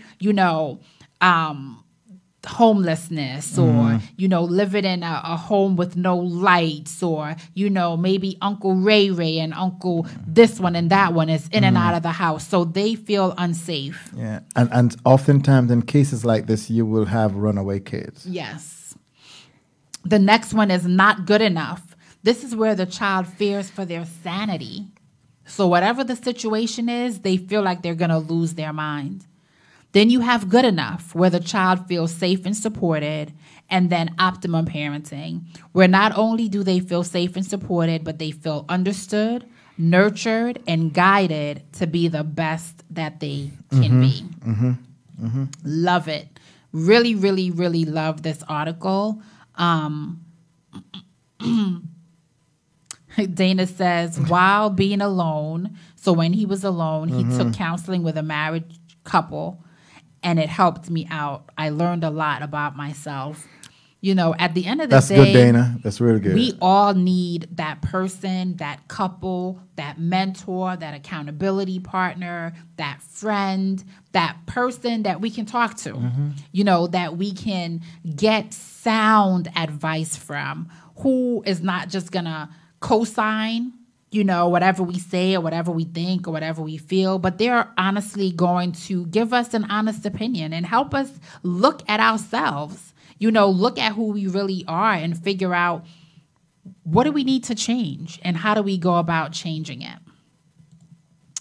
So here is how the author of this article ends. She says, how can we recover and heal from a toxic parent? She created a 6-step process called Select Your Life. And SELECT is an acronym. And here is what it stands for. The S is for self-awareness of how your parents' behavior has shaped your perceptions and your expectations of future relationships, and the decisions you made from your child brain to keep you safe, which can now get in your way as an adult. So self-awareness is step 1 to recovering from a toxic parent. Acknowledge that you were raised by a toxic parent. Acknowledge it. Acknowledge that it has affected you and shaped you. That's step 1. Number 2, the E is for education about what good parenting is and the ways it differs from what you experienced. Understanding why and how you have been reacting to old emotional triggers which have opened up your emotional wounds. Yep. Get educated. And this is why, we have to stop making excuses for people. Oh, he doesn't know how to be a good husband. He doesn't know how to be a good father. Well, you know what? There are too many resources out there for us to remain ignorant. Let's get educated. The L in the acronym for SELECT is learning new skills. Learning new skills, including how to self-regulate, self-soothe, and how to create safe boundaries. Also learn how to protect, heal, and re-parent your wounded inner child. I love this so much. You have to learn how to heal and reparent your wounded inner child. A lot of the times when we are raised by a toxic parent, or when we go through trauma or, something traumatic as a child, do you know that we remain in that phase of development?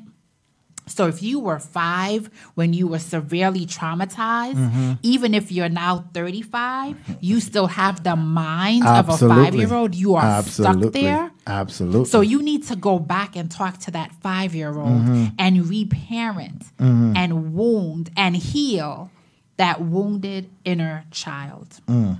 The next step 4, which is the E, emotional balance and intelligence.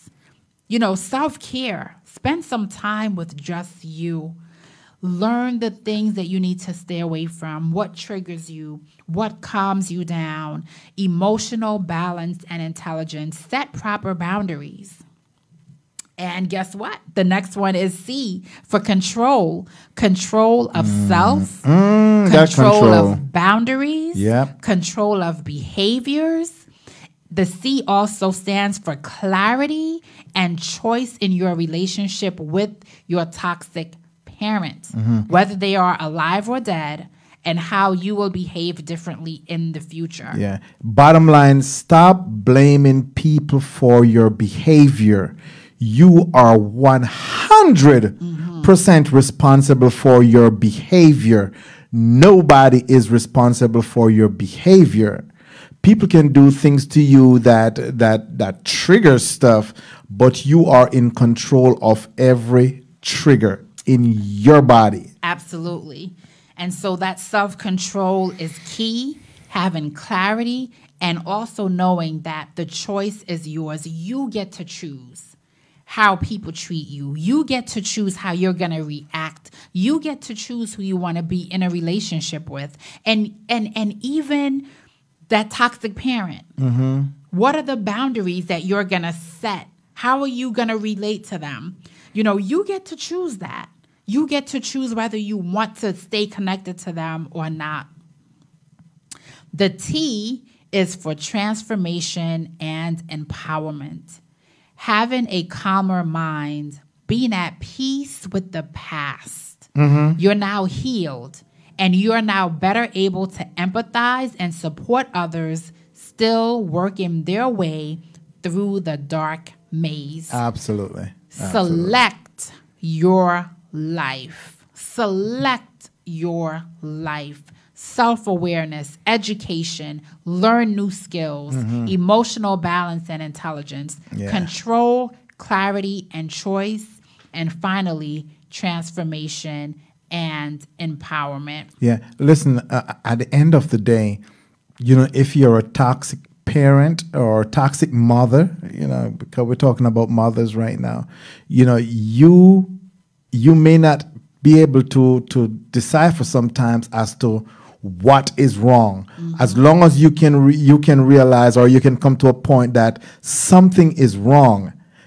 I don't like the way that I am treating John or Mary or Sue, whatever the case may be, and you may never understand the reason why you're treating them like that, but you know that the way that you're treating them is wrong, and the fact that you recognize that, then the next step is to seek help, because obviously you don't have the know-how.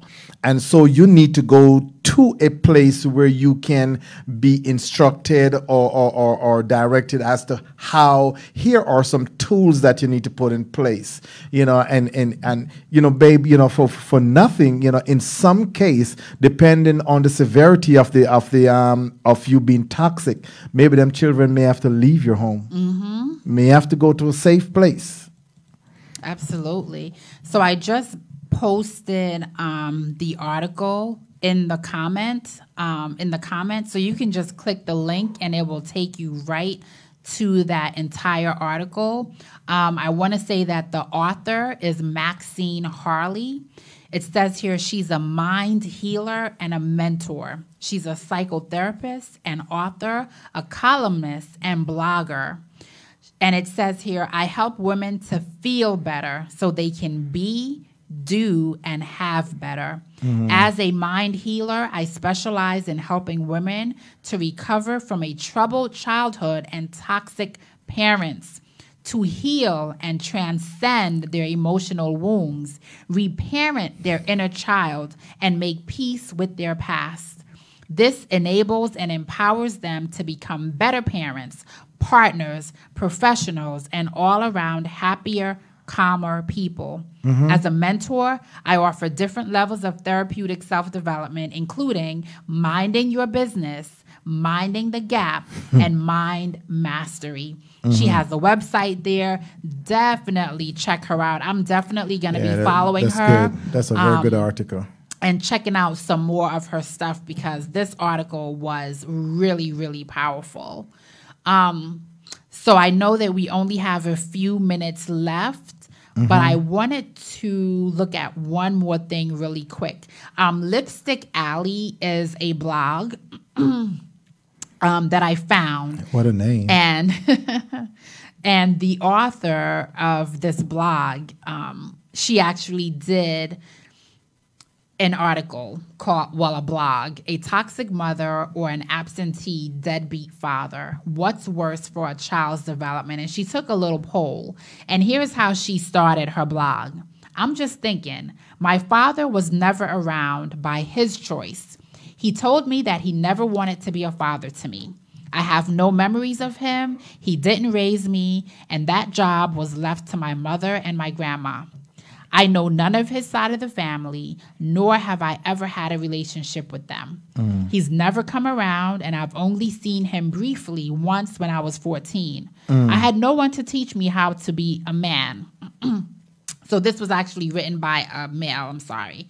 So I had to figure it out on my own. So I thought this was a good topic, especially for young girls. I mean, who is teaching them how to be strong women if they don't have good examples at home? Who taught them how a man should treat a lady? Like a mother who isn't there emotionally or is mentally, verbally, and physically abusive. What do y'all think?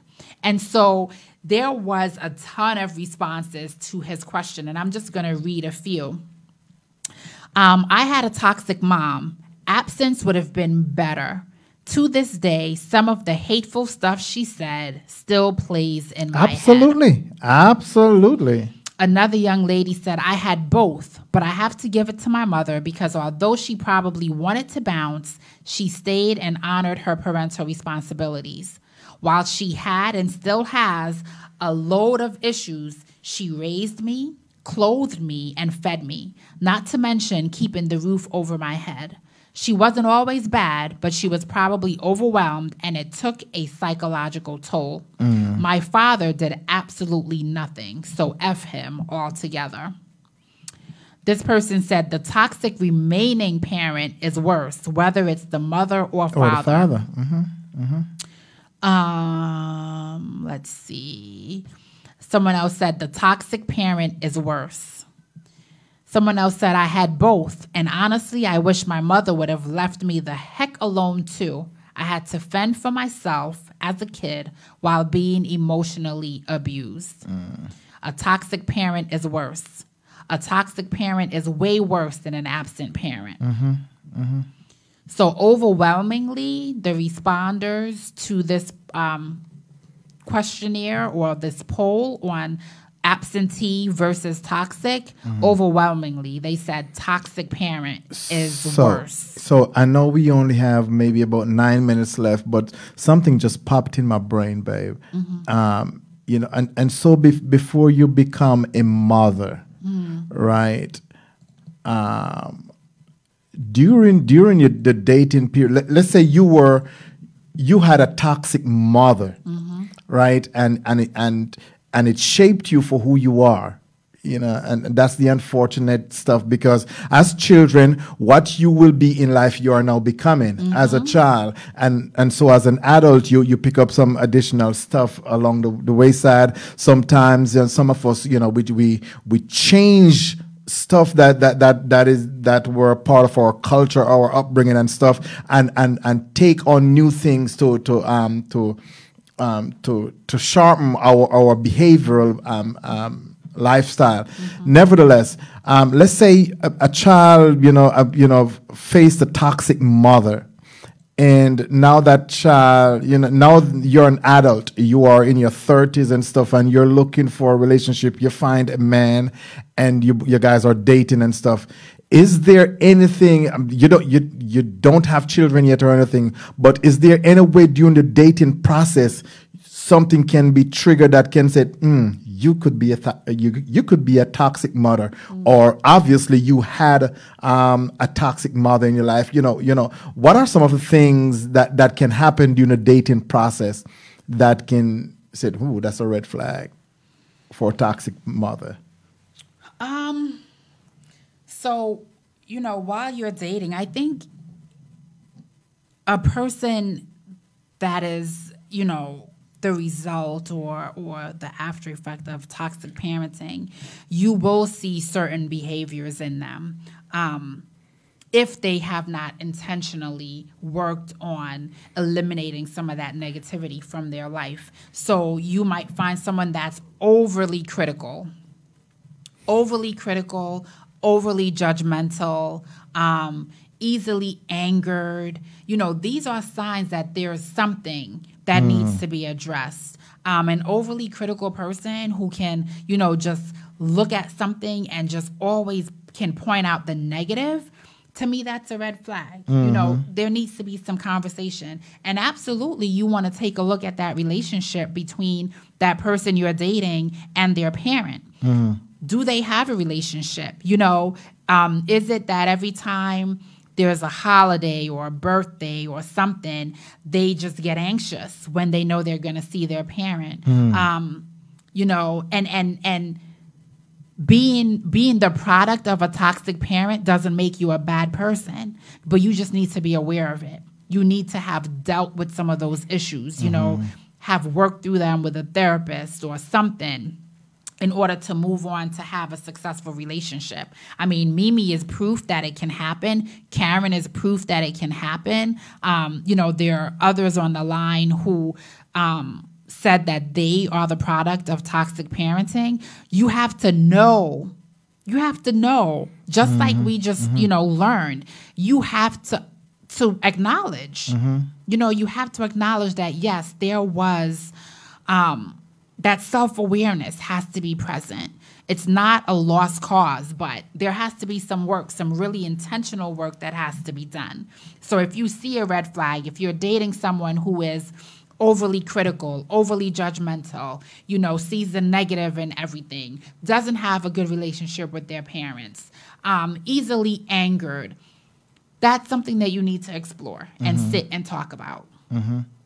And you can help that person come to a self-awareness. Maybe they don't even recognize that, oh my gosh, I have all this toxic stuff in me from my parents. You can help them come to that self-awareness and help them get the help that they need. And these things can only come out again, in dating, when you ask question, when you probe, when you get into, your what was your childhood, days look like. You have to ask those questions. What was the relationship like between you and mom, you and dad? And so, once those things comes out, then you start ask additional question. Have they been resolved? What steps do we need to take to make sure that those behavior does not seep itself over into our relationship once we have children? And so those things are very important. Yeah, absolutely. Have the conversations. And, there are so many layers to these topics. Sometimes a person on the outside might look just fine. They might be high functioning individual. And it's not until you get married that some of the issues come out, because, to be honest with you, a lot of these issues that we go through in childhood, they don't even begin to play out in our lives until we're married. Right. So there might not be red flags. The relationship might look fine, or maybe that parent has passed away, and that person that you're dating looks just fine. But it's not until they get into that marriage relationship, and that's where they begin to relive what they experienced as a child. So, as that now spouse of that person, it's praying for them, praying with them, and trying to get them the help they need. So Karen says that I recently had to pull my youngest son from his dad. He would get nervous and cry a week before visiting him. That's a sign that something's wrong. So you definitely did the right thing. Mimi said she is fighting. I fought to not become my mother. That's why the devil is fighting me to turn to being just like her, and I refuse.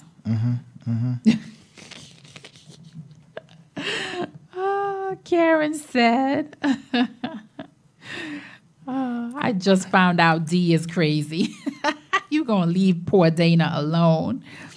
You keep saying that mess and he's going to show your craziness for true. Mimi says, and some are good. They're good at disguising what issues they have. Sometimes the entire family is covering for them until after they're married. And that's why discernment is so important. That's why a relationship with God is so important.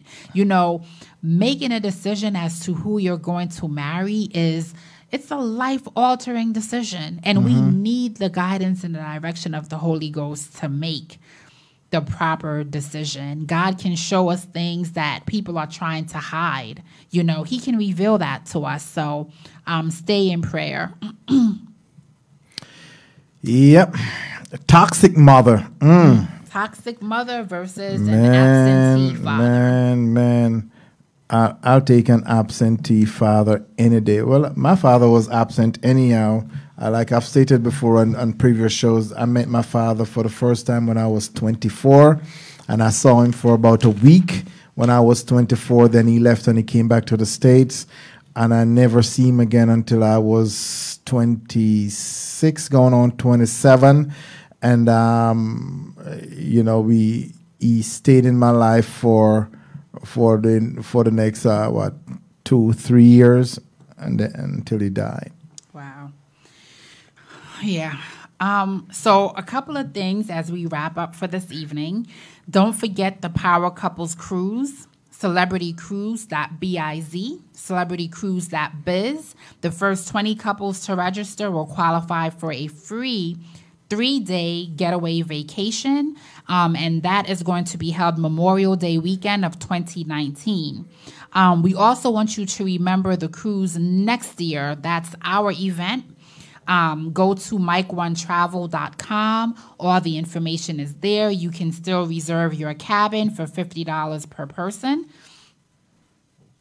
We also want to encourage you. There are some of you who, you might not be able to travel, but you want to help the Smiths continue to do what we do with the radio program and the events that we put on.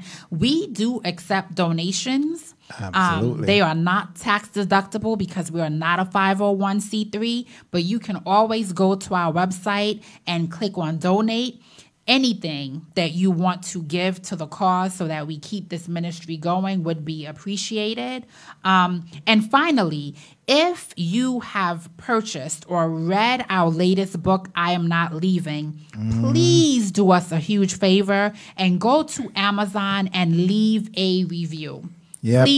Please. Reviews make a world of difference in the life of an author. We want our book to continue to get traction and to be noticed. So please go on, log into Amazon, and leave a review of the book. Absolutely. Absolutely. So our Bible text for the month of October is taken from Zechariah chapter 4 and verse 6. Again, that's Zechariah chapter 4 and verse 6. And it says, not by might, nor by power, but by my spirit, saith the Lord of hosts. If you're struggling with having to deal with the results of being raised by a toxic parent, remember, it's not by might, it's not by power, but it's the Spirit of God. Amen. Through which you'll be able to overcome. Amen. Amen. Shakima Lewis, we see you. You are real late. Make sure you go back and watch the replay. Make sure you go back and watch the replay. We are so happy to be back with you guys. We definitely missed you while we were in Costa Rica. Yeah. But we're here. I don't think we're going to be missing again until maybe around the new year. No, we're not going to miss a Tuesday, though. We're leaving Wednesday morning. Oh, we're leaving the Wednesday. Yep. Coming back the Sunday. Yeah, okay. Sunday. Yes, and definitely give our love to hubby, Shakima. Mama Stokes, we appreciate you. We love you. Karen, Dana, Mimi. We just appreciate you guys so much for just hanging in there with us, your comments, your calls. Yep. We appreciate you. We could not do what we do without you guys. So again, remember, register for all the events that we have coming up. Feel free to give us a love gift if you feel so moved. We would really, really appreciate it. Remember, our Bible text for this month is Zechariah 4 verse 6. And you know how we end every single one of our shows. The Army wants to make you Army strong. The Smiths want to make you relationship strong. We love you guys. Have a great week. Coming up next is Bird Talk. Yes, all you bird watchers, stay tuned.